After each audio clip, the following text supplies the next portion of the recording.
Agezweho mu myidagaduro buri munsi ukwiye kujya uyakurikirana hano kuri Today 250. Nimba ari ubwa mbere kandi udukurikiye ntugende udakoze subscribe.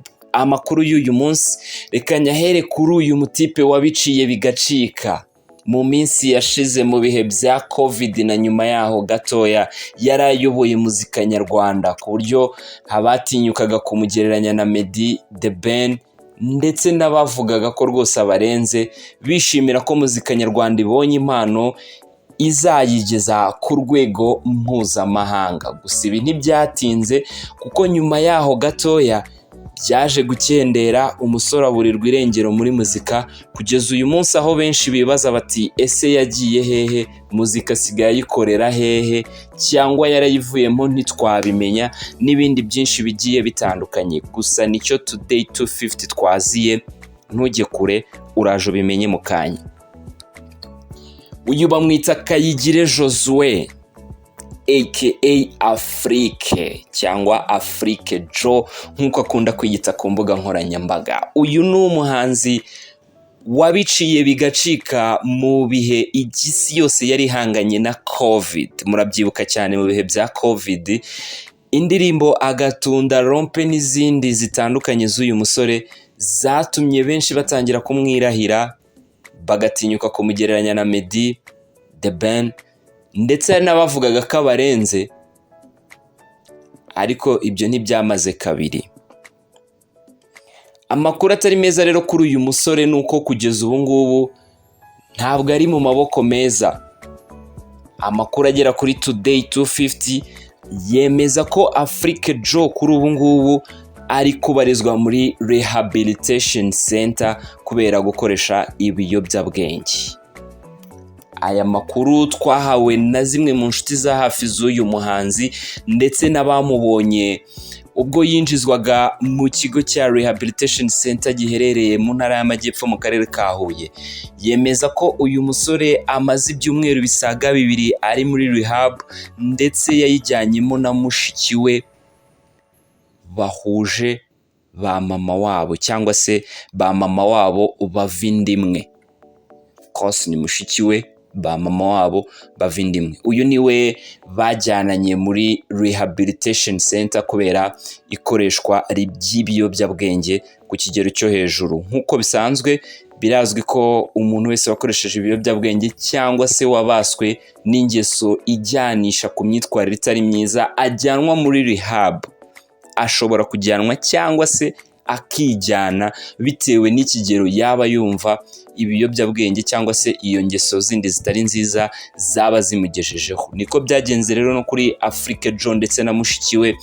Kuri ubu ngubu bakaba bari kubarizwa muri Rehabilitation Center yahariya mu karere ka Huye kubera ikoreshwa ry'ibiyobyabwenge riri ku kigero cyo hejuru.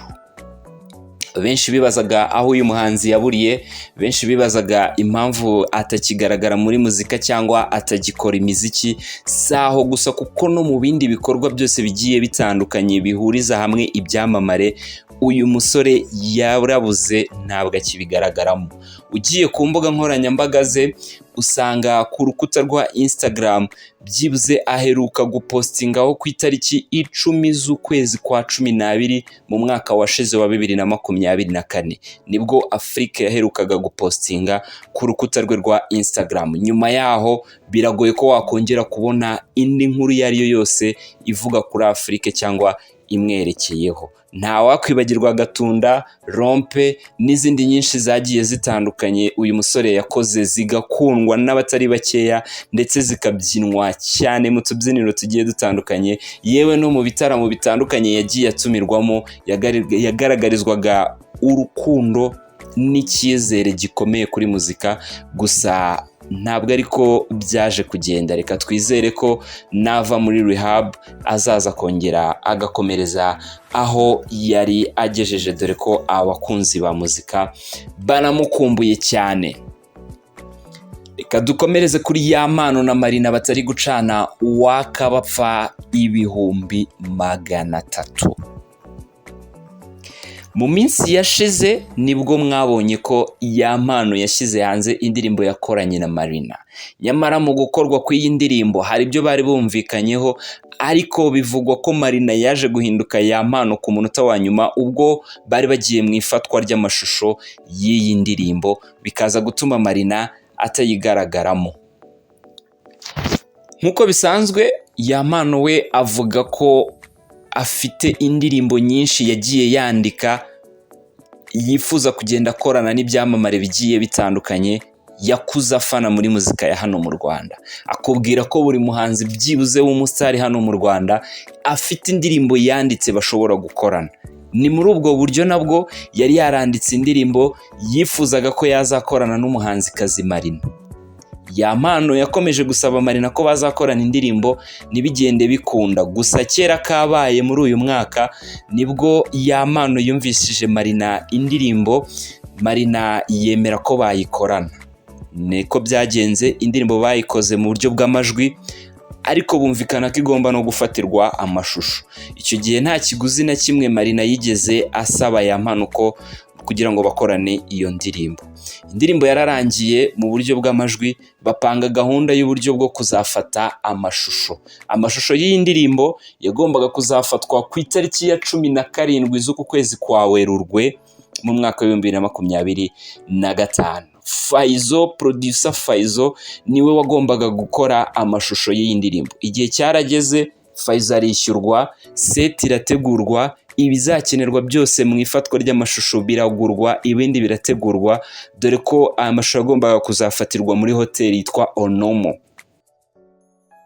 Ubwo bageraga kuri field cyangwa kuri tele ku munsi w'ifatwa ry'amashusho, ikipe ngari ya Yampano yahamagaye umuhanzikazi Marina bamwibutsa gahunda, nuko Marina arababwira ati kugira ngo nze mu ifatwa ry'ayo mashusho y'iyo ndirimbo mugomba kunyoherereza 300,000 by'amafaranga y'u Rwanda yo kugira ngo njye gutunganya inzara ndetse n'umusatsi muri salo ubundi mbone kuza. Ibi byabaye kidobya mu ifatwa ry'aya mashusho, ikipe iratungurwa ndetse na Yampano bagira bati ese ibi bintu ko tutabivuganyeho, kutabitubwiye mbere hose ukabitubwiye bigeze ku munota wa nyuma, ubwo urumva byakunda. Gusa nyine wari umwanzuro wa Marina kugeza ubwo birangiye ataje mu ifatwa ry'amashusho y'iyi ndirimbo. Rero Yampano n'ikipe ye kubera ko bari bamaze kugera kuri tele, bari bamaze gushyira ibintu byose ku murongo, banze kuviramo aho bafata amashusho yitwa Visualizer. Visualizer ni ya mashusho uzabona y'indirimbo ariko atari aya nyayo, babyita amashusho yo kwiyaranja mu rwego rwo kugira ngo abafana ubu bahaye indirimbo. Niko byagenze rero, Yampano n'ikipe ye bariyaranje bafata amashusho yo kwiyaranja bizwi nka Visualizer, indirimbo iba irasohotse. Kugeza ubu nta kindi kintu bongeye kuvugana, yaba Yampano ndetse na Marina. Marina we ku ruhande rwe avuga ko atigeze amenyeshwa uburyo iyi ndirimbo yasohotse, dore ko bari barumvikanye ko igomba gusohoka igashyirwa ku mbuga zicuruza imiziki, hanyuma ibizavamo bakazajya bagabana 50-50. Gusa ntibyaje gukunda, ahubwo nyuma y'uko hasohotse iyi Visualizer, Marina yahise afata umwanzuro wo kwandikira YouTube abasaba ko basiba iyi ndirimbo Urw'agahararo yakoranye na Yampano. Ibi ngibi rero byahise bituma Yampano ajya ku rukuta rwe rwa Instagram arandika ati umuntu witwa Marina ni sekibi. Umuntu witwa Marina ni sekibi. Ibi abantu barabibonye bibaza icyabaye, bibaza uko byagenze ku rwego umuhanzi nka Yampano yita Marina sekibi. Ntibari bazi impamvu yabyo, ariko naho ngaho byaturutse mu yandi magambo. Kuri uyu wa kane, uyu munsi ku wa kane ku itariki ya 27 muri Camp Kigali haraza kubera igitaramo cy'urwenya gisanzwe kizwi nka Jen's Comedy, aho haraba hizihizwa imyaka 3 ibi bitaramo by'urwenya bimaze bitegurwa na Fally, Merci hano muri Camp Kigali. Genesis Comedy ni igitaramo cy'urwenya kimaze kwigarurira imitima ya benshi hano mu mujyi wa Kigali, dore ko kiba buri wa kane wa kabiri w'ukwezi n'uwa nyuma w'ukwezi. Ni igitaramo kiba kabiri mu kwezi, uwa kane wa kabiri w'ukwezi n'uwa kane wa nyuma w'ukwezi. Rero kuri tariki ya 27 haraba hizihizwa imyaka 3 ibi bitaramo bimaze bitegurwa, dore ko bimaze guhindura uruganda rw'abanyarwenya rwose, rumaze kugera ku rundi rwego. By'umwihariko rero ibidasanzwe kuri uyu wa gatatu nuko amatike yagurwaga 5,000 yashyizwe ku 10,000. Nyabuneka nimba ufite gahunda uze kuhagera. Hanyuma kandi si icyo gusa cy'ibiciro, dore ko bifatanyije cyangwa batumiye abanyarwenya batandukanye bo muri Comedy Store imenyerewe nayo mu gihugu cya Uganda.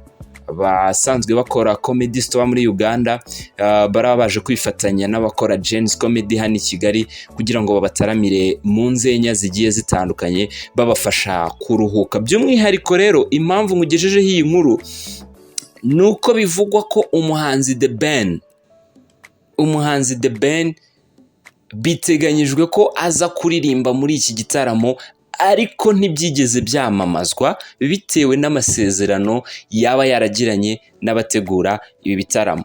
Biteganyijwe ko aza kuririmba ariko mu rwego rwa surprise, biraza kuba ari surprise ku bari buze gutaramira, ku bari buze kwitabira iki gitaramo cy'urwenya.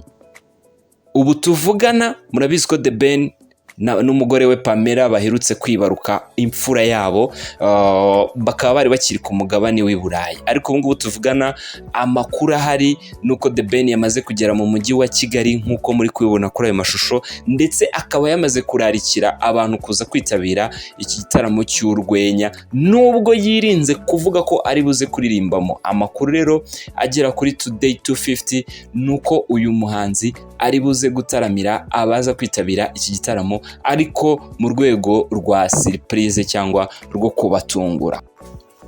Umunyamakuru, DJ akaba n'umu MC Anita Pendo mu Musengere amaze iminsi mu bitaro.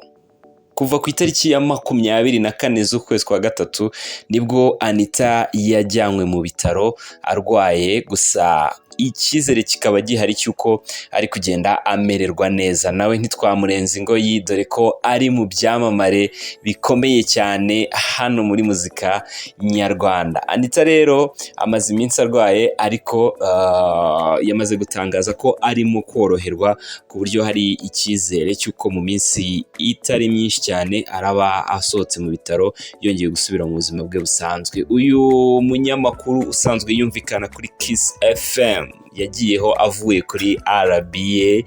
Rero mu Musengere mu mwibuke mu masengesho yanyu, nawe ntitwamura kumubabwira nk'icyamamare.